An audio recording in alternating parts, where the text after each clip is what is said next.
Isang mapagpalang araw mga Bible believers.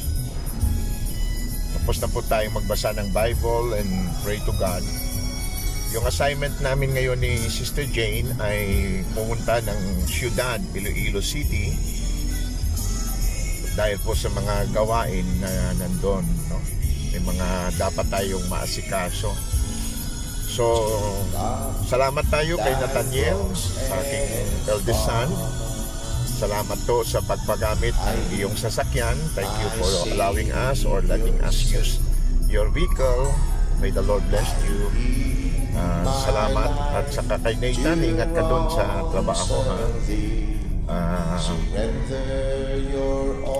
Let us pray na makapag-preach tayo mamaya sa boat going to Iloilo and also on the streets, no? We will do our best. Let us pray na mabigyan tayo ng opportunity at open door to preach the gospel there. Okay? God bless, God bless. I'll follow my Sama ko Christ si Jane. who loves me so. Wherever Nandito tayo, malapit na tayo sa Lipon. Notice sa gilid ninyo, mango farm po yan. Isa sa mga mango farm ng Guimaras. Maraming mango trees. Napakaganda po ng Guimaras ngayon dahil nasa 4 lanes na ito. At notice na puro mangga. I now abide. Napakaganda ng tradition ng Panginoon. So, we enjoy serving the Lord here, preaching the gospel. Amen.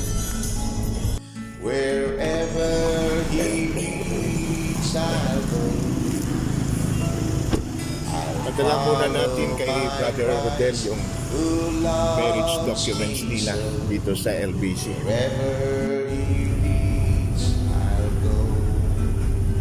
Nasa Roro na tayo pero hindi ako nakapag-preach dahil walang pasahero. So, ayan po, makikita yung Guimaras Island dun sa kabila. Let's pray na magkaroon tayo ng opportunity to preach later. Yung mga driver kasi ng sasakyan siguro nakarga ng Roro, hindi umakyat. So let's pray na lang na sana makarinig sila ng salita ng Diyos another time. Ayan.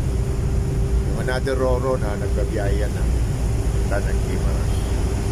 So nandito pala yung mga tao. So punta na kami ni Sister Jane. Balik kami ng sasakyan. Siguro mga 5 minutes na sa Iloilo na tayo. So, let's go.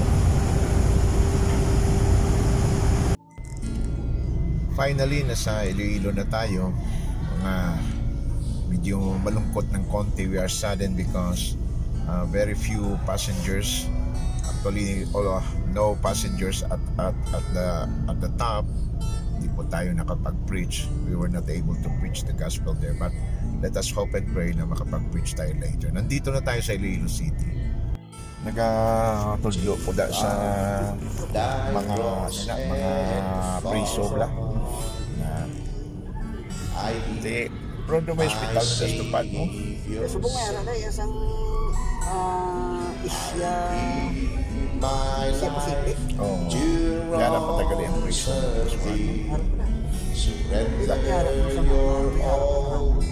Napo man kapulig na may nagalaykay sila parti kay Iloilo. Iba makamukha. Oo, iba nga pag susubog na dakila. Sumamula na mga dati. May good lining religion. Follow my Christ who loves me so. Hindi pa ko sila. Di ako natuto, siyempre malaki. Tananta makasasalan. Tananta, pwede nga mas yung tayo mo, mas damo nila. Basta tananta makasasalan. Tungkol sa salaan, yung kami ko, dapat kita sa ginuos na yan. Balaan ng Diyos. Di sinising ibang pintas ng Diyos kayo. Magkikita na hindi makasasalan. Ako niya sa ila. Naging mo pamagi ang sugit bayin. Ginhalad yung iyakabuhin sa Diyos. Para na maluwas kita. May tsansa kita nga makaagpon sa kaluwasan. Pero, kay Ricardo sa Diyos ang kaluwasan. kalwasan, kinalan patuloy mo. Ito pa rin naman tagaan ka regalo. Hindi naman hindi mo kung tinanin mo yung dad ka mo pag-arasay mo. So mo na nga Bible na kasiling nga sa pagbago siya niya. Sa ila ginatagang kahong nga mangin anak sang Diyos. Sa ila gina nagatungo sa iya nga ngalan. So, dahil nila naintindihan nga ang kaluwasan hindi paagi sa reliyon, hindi man paagi sa aton mayong buhat. Ito pa rin Brad, nag-drive ka, no? Hindi, pwede pala ko kabalusin mo kay parang yung nag-drive. Brad, buligan ta ka-drive, pwede. No? Hindi, no? Kaya mo na sa kaluwasan. Hindi kita pwede kabuling sa manluluwas nga magluwas, pero nagahimo kita, ako di ka pongpo po, nagahimo po maayo, pero ang ginasaligan kung parisubong ikaw hindi iyang akon nga ginahimo ni nga maayo. Kaya mo na sa kaluwasan gahimo kita maayo, pero ang ginasaligan tang mayong ginhimo ni Kristo Jesus sa kaluwasan ta na ako ya sa 1991 sa sulod sang jeep nagtuo ako kay Kristo Jesus nga ako nga manluluwas pa no? Wala hubog, drug addict, wala direksyon ng kabuhi. O, pasalamat man ko nga tungod sang kayo sang Ginoo.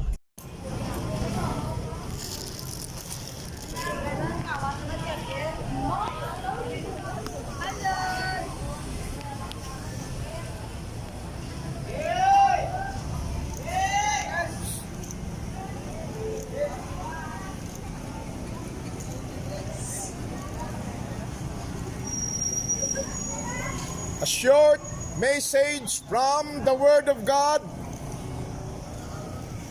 What if kung isa na lang kasimana ang imo nga life, ano ang imo nga mindset?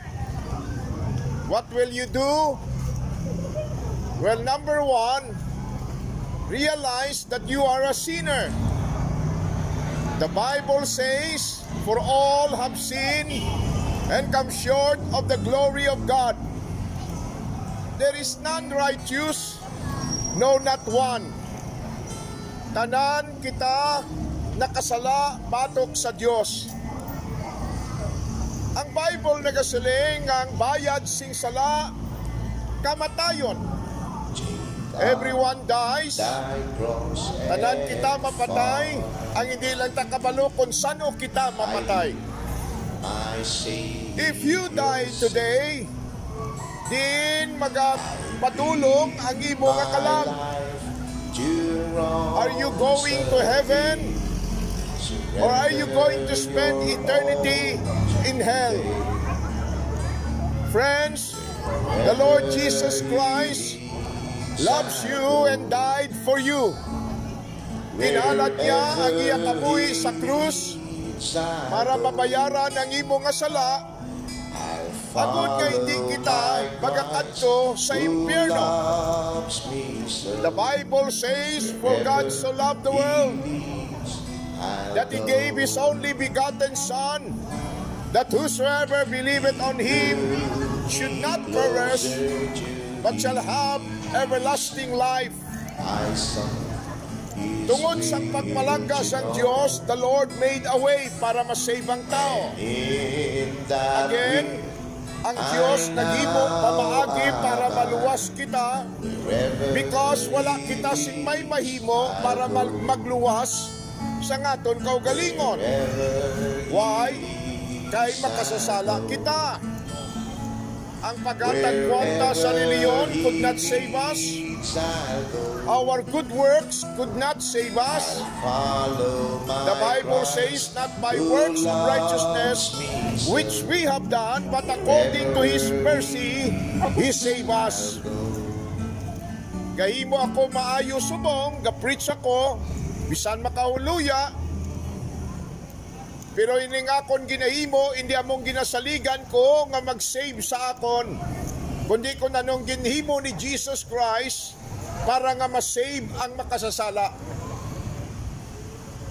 Friends, the Bible says, pag insikway mo ang Ginoo, then hindi ka ma-save.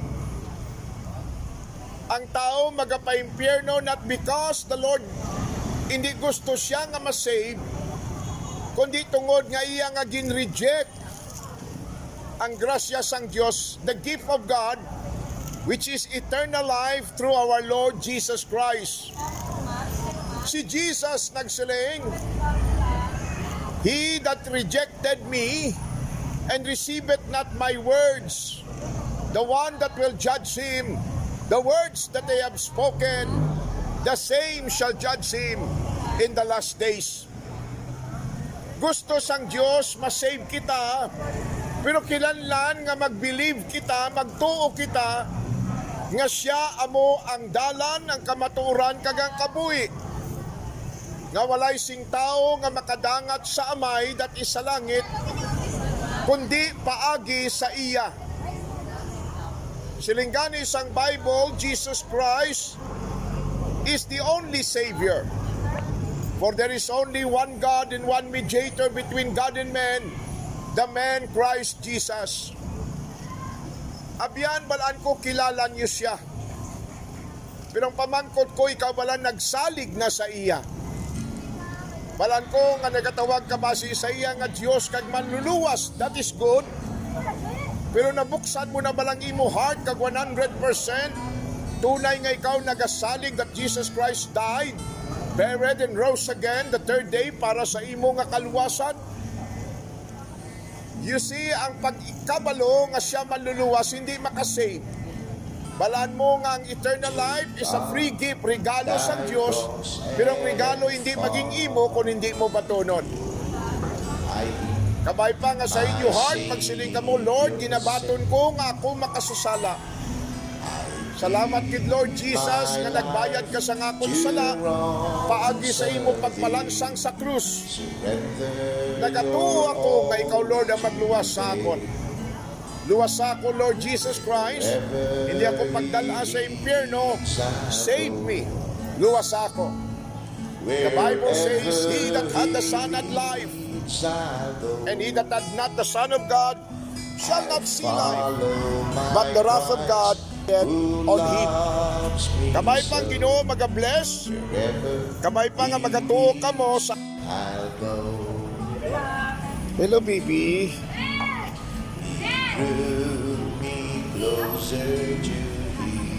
I hope and pray na bless ng Panginoon ang kanyang salita.